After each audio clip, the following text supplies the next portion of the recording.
Eu sou o Bruno Sancar. Eu sou o Gustavo Lomba. Eu sou o Jackson Lima. Está começando mais um Patuscada e se você não segue ainda o Patuscada, corre lá no @Patuscada em qualquer rede social, no Spotify, no YouTube e começa a seguir a gente agora mesmo. Já curte esse vídeo ou se você estiver no Spotify, já interage aí nas caixinhas de perguntas e dá aquelas 5 estrelinhas do Spotify para que a gente fique ali com uma boa indicação dentro da plataforma. E se você não sabe, o Patuscada tem um grupo no WhatsApp chamado Clube dos Patos. E para acessar, você pode ir em patuscada.com.br/clube e vai ser redirecionado lá para o Clube dos Patos. Ou ir aqui na descrição do podcast e clicar no link que vai estar aí na descrição. Beleza? E sem mais delongas, hoje nós vamos falar de um filme chamado Les Contes de la Noche, ou Os Contos da Noite. Vai aí com a sinopse, Jackson Lima. Achei maravilhoso. Pode ser também Le Conte de la Nuit, mas eu gostei mais da versão do Bruno. Bom, qual que é a sinopse do filme aqui, né? Aliás, baita animação maravilhosa. Todas as noites, uma menina, um menino e um velho técnico se reúnem em um pequeno cinema. Tipo o Cinema Paradiso, assim, uma vibe mais ou menos nessa linha. Embora o lugar pareça abandonado, ele é cheio de magia. Os três amigos pesquisam, inventam, desenham e se vestem como diversos personagens e a cada noite encenam uma história, uma fantasia. Há bruxas e fadas, reis poderosos, lobisomens, belas e cruéis mulheres, catedrais e cabanas de palha, cidades de ouro e florestas escuras. Eles se sentem vivendo uma noite mágica em que tudo é possível. Bom, baita animação. A animação, para mim, é o que há de mais legal com relação ao cinema. E eles contam aqui 5 histórias, né? Se eu não me engano, todas essas histórias têm, de alguma forma, alguma ligação com a tradição ou africana ou oriental. Então, aí você vai vendo ali ao longo das histórias ali influências, né, desses povos, dessas regiões nas histórias que estão sendo contadas ali. Às vezes eles misturam um pouco uma coisa com a outra. E eles têm 5 historinhas, 5, 6, que são o Homem-Lobo, Tijan e a Bela Desconhecida, a Eleita da Cidade Dourada, o Menino Tantã, o Menino que Nunca Mentia e a Garota Corsa. Cada história vai ter uma pequena moral sendo contada ali. Eles estão querendo trazer ensinamentos, assim como o próprio diretor desse e de outros filmes acaba puxando da tradição africana, né? Trazer alguns ensinamentos para as histórias que estão sendo contadas ali, a tradição oral muito forte, né? No Menino Lobo ele mostra a transformação de um menino, um rapaz que estava amaldiçoado e tal, e como aquilo poderia ser quebrado. Na Bela Desconhecida, você tem a relação de um rapaz que por acidente vai cair no submundo e tem a possibilidade de se casar com a filha do rei do submundo, que era uma mulher muito bonita e etc. E no fim das contas ele tá mais lá para fazer farra e tal. Essa história é maravilhosa. A Eleita da Cidade Dourada conta a treta de uma cidade lá que vivia muito triste, todo mundo muito triste, mas todo mundo cheio de ouro. Era um monstro que vinha trazer o ouro, só que esse ouro custava muito caro à cidade, que era mandar a mulher mais bonita da cidade a cada tanto tempo ali para ser devorada por esse monstro. E aí o monstro recompensava a cidade com ouro. Na hora que o monstro morre, o ouro acaba. Então todo mundo fica bravo com a pessoa que consegue lá acabar com aquele monstro e não entendem que aquela riqueza deles não era, na verdade, uma riqueza, né? Tava todo mundo preso e triste aquilo ali. O Menino Tantan mostra a história do menino que adorava batucar e todo mundo queria que ele fizesse outras coisas, tá todo mundo sempre brigando com ele, até que alguém entende o talento dele e esse talento acaba fazendo milagres para aquela comunidade. Tem também um menino que nunca mentia e no fim das contas ele é enganado pela mulher que ele iria se casar futuramente, e aí essa daqui talvez seja a história mais triste ali para mim. E por último, a Garota Corsa, que era uma moça que estava prometida para casar com um tirano, e aí um rapaz consegue salvar ela, tirar ela daquela prisão, fugir junto com ela, só que esse tirano também era um bruxo, acaba jogando um feitiço nela, ela vira um bicho. O rapaz está achando que ela virou uma corça, mas na verdade ela virou um outro bicho e não estava conseguindo se ligar que ela não era o animal que ele estava imaginando que ela era, né? Ele estava sendo acompanhado por um bicho muito mais feio e que ele não fazia ideia de que ela era ela e ele estava pensando que ela se transformou num animal delicado, bonitinho, enfim. Outra história aqui de quebrar um pouquinho a cara para entender que as coisas não são exatamente como a gente estava imaginando. Então, todas elas trazem algum tipo de ensinamento, mas todas as histórias curtinhas e muito, muito legal. E eu acabei de ver um comentário aqui no chat, aqui, eu vou só seguir. Antes de eu passar a palavra para vocês, eu vou fazer uma pergunta da risada aqui no meu silêncio. O que vocês acharam do que vocês assistiram? E, esteticamente, a história em si, o que vocês acharam do filme? Pô, eu acho que eu sigo aqui.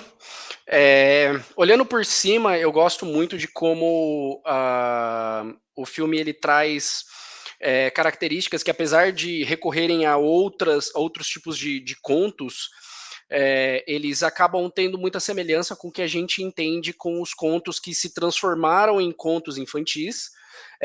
E daí eu posso falar só do que eu li, que são contos de tradição nórdica, né? E isso se dá por algumas vertentes. Primeiro é a repetição do 3, e isso da filha lá do submundo fica muito claro, né? O cara passa por 3 desafios, são 3 irmãs que ele precisa identificar para ver qual que é a correta. Então, existe uma espécie de simbologia que acaba se repetindo muito, e nos contos infantis nórdicos isso também aparece. É algum animal que aparece durante 3 dias, é alguma coisa que deve ser repetida 3 vezes, até mesmo porque em muitas culturas 3 é um número muito mágico, eu diria, até, então, quiçá até divino. Se você pensar, por exemplo, para os gregos, os deuses mais poderosos que formavam lá era uma tríade, né? Era Zeus, Poseidon e Hades. Ou então, para os hindus, mesma coisa, Shiva, Vishnu e Brahma. Então, o 3 sempre acaba assumindo esse valor cabalístico, né? E também é curioso ver como que as premissas elas são respeitadas até o fim do trajeto. Por exemplo, de novo, do menino que vai lá para o submundo, né? O rei, ele tá, obviamente, querendo passar o gume no menino ali. Então ele arranja desculpa e faz o cara fazer as coisas mais esdrúxulas, né? Vou te dar 3 tarefas, mas você vai ter que fazer elas enquanto tá preso, que é realmente para eu te passar a faca no dia seguinte, mas ele sempre acaba conseguindo. E mesmo que isso frustre os planos do próprio rei, o rei segue. Até o ponto do rei falar: beleza, você cumpriu, eu vou te dar metade do meu reino, porque foi o que eu prometi, né? E você vai poder casar com a minha filha mais velha aí também, vai, leva já, né?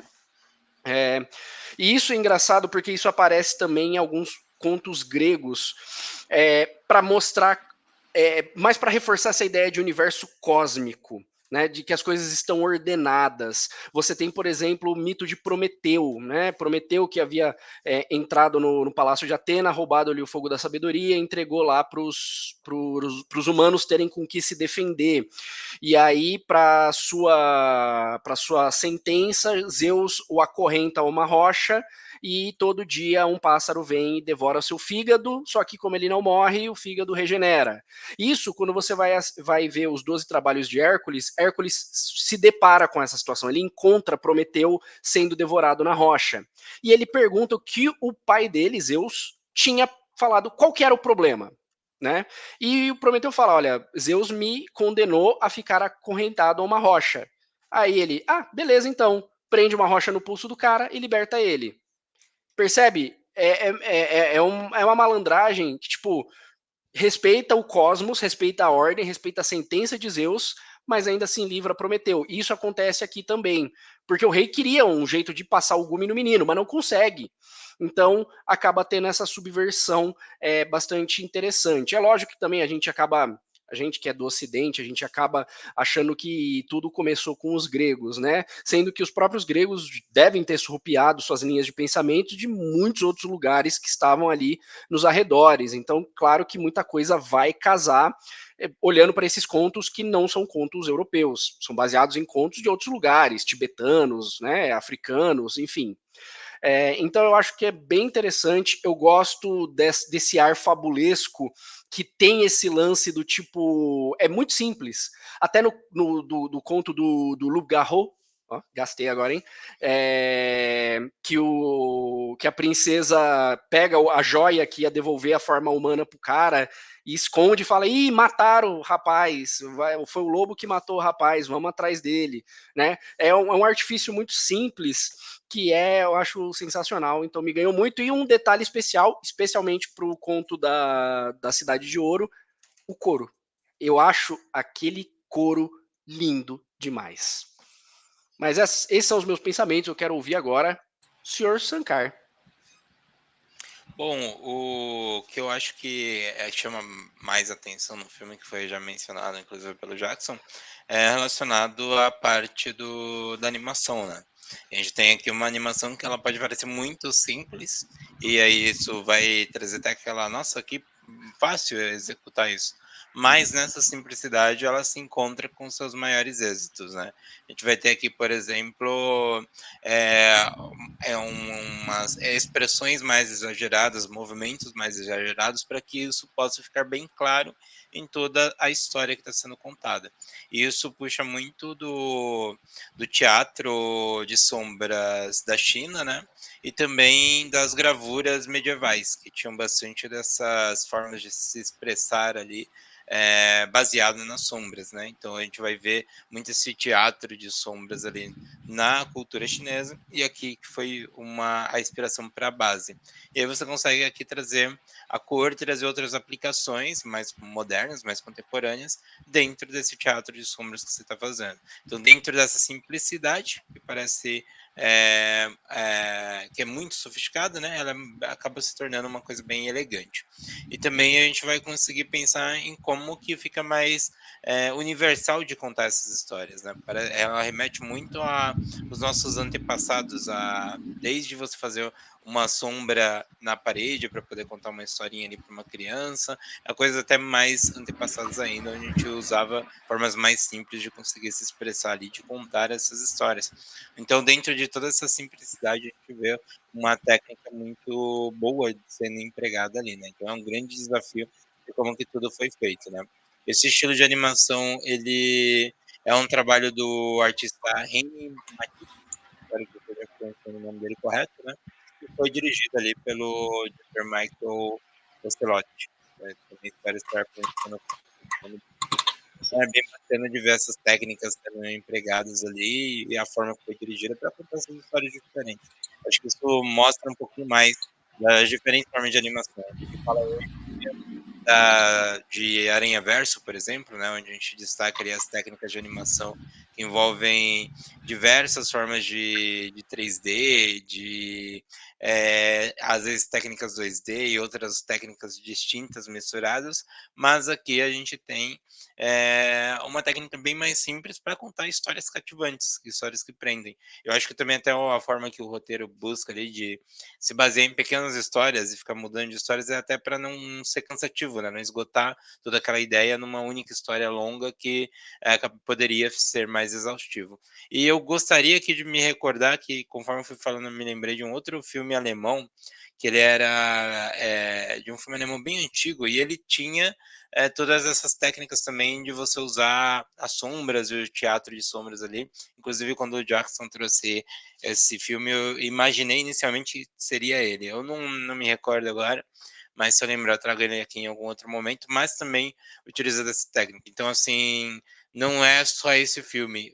Existem outros filmes com essa técnica também, vale procurar ali, vale dar uma olhadinha. Até toda aquela ideia mais fantoche da coisa, né? Todos aqueles movimentos. Me lembrou também um pouquinho até do filme que a gente trouxe aqui nas análises do Cavaleiro Verde, né?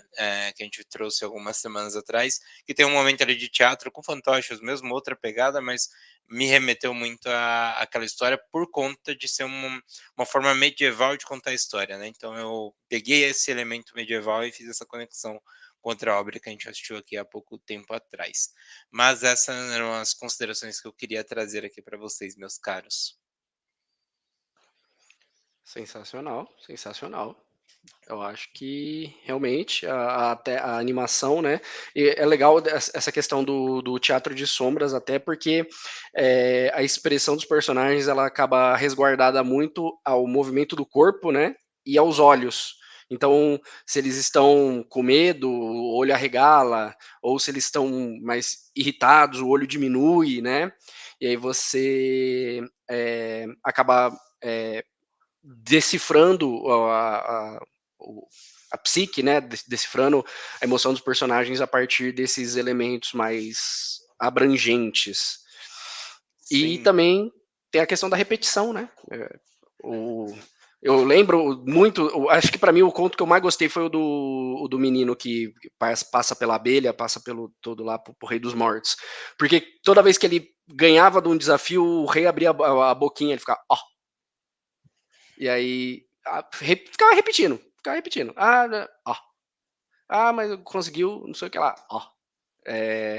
Que também é esse ar fabulesco de conto infantil, né? Tipo, repete, e aí amarra e conclui a história com a moral dela, né?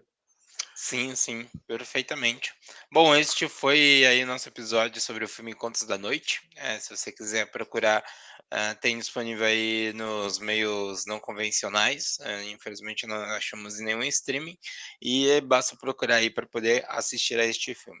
Se você quiser, acompanhe aí o nosso podcast. Toda semana a gente traz sempre uma análise de filme aqui. Então fique à vontade.